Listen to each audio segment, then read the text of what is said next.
Mission Impossible Rogue Nation. It's the 5th installment to the Mission Impossible series. Oh, Facebook Messenger, of course. What this movie is about is the IMF has been completely dissolved because Alec Baldwin finds them unnecessary, but unfortunately he does it at a time when Ethan is about to reveal the Syndicate, which, as Benji explains, is the anti-IMF. So Ethan has to go rogue.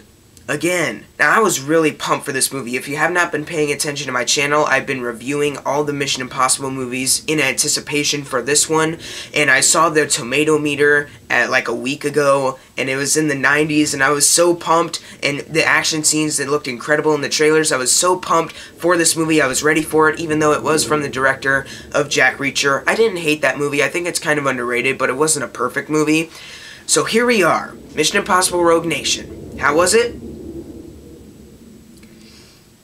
It was fantastic. This movie was incredible. It is honestly one of my new favorite films of this year. It was so good. This movie really nails is the direction. The guy, I can't pronounce his last name, but it's Christopher McQuarrie? I think that's it. He does a great job directing this movie, especially the nail-biting action scenes. Guys, I have a problem with nail-biting when I'm in suspense and biting, you know, my thumb and stuff. Look what this movie made me do. That, and, hold on, you see my middle finger? Yeah, this movie made me do that.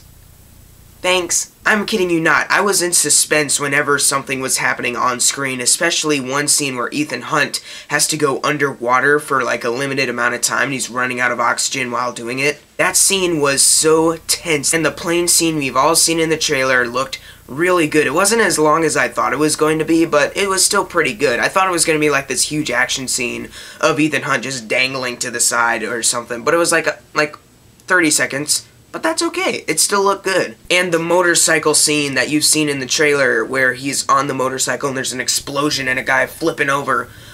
Oh my god, that scene actually started out as a car chase and then it turned into a motorcycle chase, and it was incredible. Guys, motorcycles freak me out. I think if you were to wipe out on that thing, you just roll and roll and roll and roll and roll. So seeing them go like at super high speeds, doing like almost touching the ground with their knee turns, oh my god! And it has some of the best action in the entire series. I am not kidding when I say this. And of course, Tom Cruise once again kills it as Ethan Hunt. I've been saying that a lot. Tom Cruise kills it as Ethan Hunt. So this is the last time I'm going to say it until Mission Impossible 6, because we all know they're going to make that one, and Tom Cruise is going to kill it as Ethan Hunt. And he's kind of like the man on the run Ethan Hunt from the first Mission Impossible movie.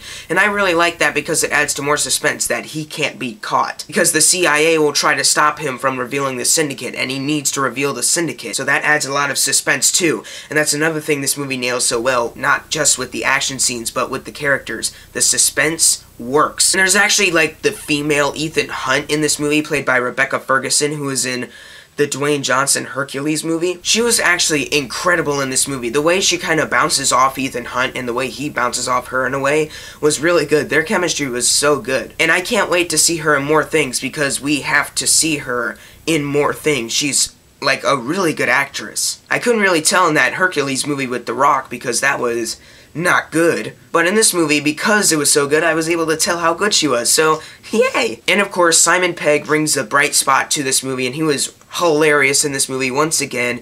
He kills it, he nails what he has to do, and he's really good. I want to see Simon Pegg in a lot more stuff because he's a really good actor. I don't think that many people know how good of an actor he actually is. The Cornetto trilogy, oh, again. Why? Why don't I silence my phone, ever?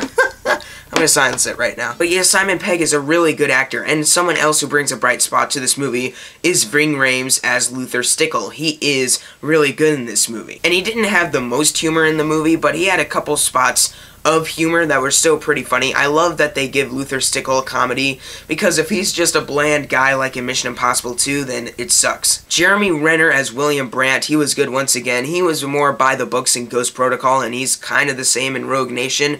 He had a little bit more humor to him, a little bit more sarcasm. I kind of found some sarcasm in the guy when he was talking to Alec Baldwin, but he was also really good in the movie. And speaking of which, Alec Baldwin, he was also really good in the movie. He actually added a lot that I didn't really expect. He was a good actor, he had a couple funny jokes, he reacted to things in a certain way that were good. Just overall a really good character, and I can't wait to see if they do anything else with him in later Mission Impossible movies. And I like the overall plot of this movie. Even though it has Ethan Hunt going rogue again, it's kind of a different Mission Impossible movie. It's not, we gotta stop the nuclear codes, or this agent went rogue a long time ago and he's starting up stuff. It's actually taking down an organization of an agent who went rogue a long time ago that has been built up to this big thing. I really like that. And I kind of found it a little bit different than other Mission Impossible movies. Does it have some of the same elements as the other Mission Impossible movies? Yeah, but it does it in a brand new way that I actually kind of liked. Now, I haven't mentioned this yet, because I know a lot of people are going to be wondering this.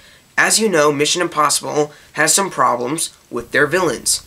And in Rogue Nation, that problem continues. In my opinion, the villain was just very bland. Now, there are a couple moments where I could see getting the chills. I was actually kind of feeling freaked out because he'd just stare at you with this weird lip thing, and that was just kind of freaky.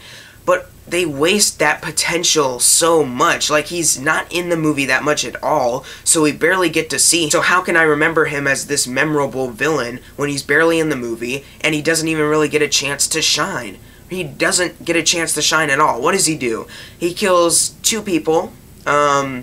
He threatens to do some stuff. And that's it. Philip Seymour Hoffman is still the best villain, hands down. This villain is better than Ghost Protocol, though. And my nitpick was in the movie. They showed clips from the movie in the opening credits. I know this isn't a big deal, so I'm not going to take off points or anything, but I just don't like it. But at least it wasn't like Ghost Protocol where they showed like a little longer. It was like very quick cuts, and I like that. But I just didn't like that they even showed it in. Just cut them out, please. Let's not kid ourselves here. Rogue Nation is an incredible movie. It is so good. I loved it, and I'm gonna give Rogue Nation an A. Please go see this movie. It is so much fun. I had a lot of fun with this movie. Please don't let this flop like Edge of Tomorrow. That'll break my heart. But if you have seen Rogue Nation, leave in the comments below of what you thought of it. And I'm going on vacation Monday, so I will be able to post my thoughts on new movie news or trailers that come out when I'm gone on this website called Movie Pilot, because I'm not going to be able to film there, but I'll be able to type there. Unless I don't have internet, then forget the whole thing. Thank you guys for watching. Make sure to subscribe. I'm Jackson Fulcher. See you guys next time.